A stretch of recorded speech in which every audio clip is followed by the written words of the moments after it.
ಅಬು ನ್ಯೂಸ್ಗೆ ಸ್ವಾಗತ. ನಾನು ಜಹೀರ್. ನಮ್ಮ ನಡೆ ಸತ್ಯದ ಕಡೆ. ಸಿಂದಗಿಯ ವೈಷ್ಣವಿ ನಶಾ ಮುಕ್ತ ಕೇಂದ್ರದಲ್ಲಿ ಹಲ್ಲೆಗೊಳಗಾಗಿ ವ್ಯಕ್ತಿ ಹುಚ್ಚಪ್ಪ ಡೋಣೂರ್ ಸಾವನ್ನಪ್ಪಿರುವ ಹಿನ್ನೆಲೆಯಲ್ಲಿ ಮೃತ ಹುಚ್ಚಪ್ಪ ಡೋಣೂರ್ ಅವರ ಮನೆಗೆ ಸಮಾಜ ಕಲ್ಯಾಣ ಇಲಾಖೆ ಅಧಿಕಾರಿಗಳು ಭೇಟಿ ನೀಡಿ ಮೃತಪಟ್ಟ ಹುಚ್ಚಪ್ಪ ಅವರ ತಾಯಿ, ಪತ್ನಿ ಹಾಗೂ ಕುಟುಂಬಸ್ಥರಿಗೆ ಸಾಂತ್ವನ ಹೇಳಿದರು.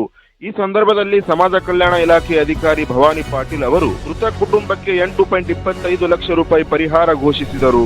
ಸರ್ಕಾರದಿಂದ ದೊರೆಯುವ ಎಲ್ಲಾ ಸೌಲಭ್ಯಗಳನ್ನು ಮೃತ ಕುಟುಂಬಕ್ಕೆ ಒದಗಿಸಬೇಕು ಎಂದು ಪ್ರಗತಿಪರ ಸಂಘಟನೆಗಳು ಈ ಸಂದರ್ಭದಲ್ಲಿ ಒತ್ತಾಯಿಸಿದರು. ಸಿಂದಗಿ ಪೊಲೀಸ್ ಠಾಣಾ ವ್ಯಾಪ್ತಿಯಲ್ಲಿ ತನಿಖೆಗಾಗಿ ಚಾರ್ಜ್ ಶೀಟ್ ತಯಾರಾದ ಬಳಿಕ ಜಿಲ್ಲಾ ಇಲಾಖೆಗೆ ಪ್ರಕರಣ ವರ್ಗಾವಣೆ ಮಾಡಲಾಗುತ್ತದೆ ಎಂದು ಪೊಲೀಸ್ ಸಿಬ್ಬಂದಿ ಎಂಪಿ ಪತ್ತಾರ್ ಹೇಳಿದರು. ಸಾವನ್ನಪ್ಪಿದಂತ ವ್ಯಕ್ತಿಯ ಕುಟುಂಬದಲ್ಲಿ ಮೊದಲಿಗೆ ಪ್ರಾಶಸ್ತ್ಯ ಆತನ ಹೆಂಡತಿ, ನಂತರ ಆತನ ಮಕ್ಕಳು, ಅವರು ಯಾರೂ ಇದ್ದಲ್ಲಿ ಆತನ ತಮ್ಮ, ಅಕ್ಕ ಮತ್ತು ತಾಯಿ, ತಂದೆ ಇವರೆಲ್ಲರಿಗೆ ಈ ಸೌಲಭ್ಯ ಒದಗಿಸಲು ಇಲಾಖೆಯಿಂದ ಏನಿದೆ. ಆ ನಿಟ್ಟಿನಲ್ಲಿ ಈ ಸಂದರ್ಭದಲ್ಲಿ ಶ್ರೀ ಹುಚ್ಚಪ್ಪನವರ ಧರ್ಮಪತ್ನಿಗೆ ತಾವೆಲ್ಲರೂ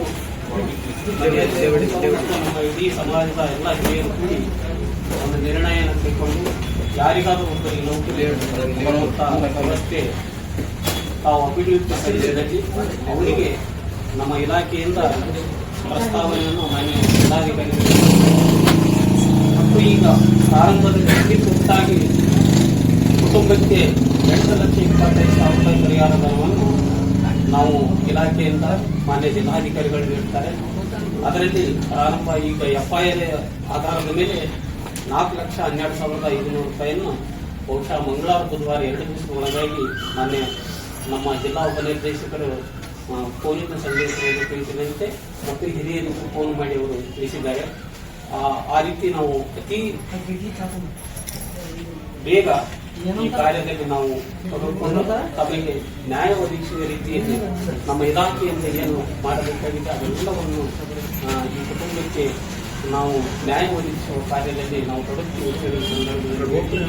ಅವೆಲ್ಲರೂ ಸಂತ್ರಸ್ತ ಕುಟುಂಬಕ್ಕೆ ಒಂದು ಮಾನಸಿಕವಾಗಿ ಧೈರ್ಯ ತುಂಬುವಂಥ ಕೆಲಸ ಎಲ್ಲ ಹಿರಿಯರು ಮತ್ತು ಎಲ್ಲ ಸಮಾಜದವರು ಮಾಡಬೇಕಂತೇಳಿ ತಮ್ಮಲ್ಲಿ ಮತ್ತೊಮ್ಮೆ ನೆನೆಸಿ ನಾನು ಮಾತು ಜೈ.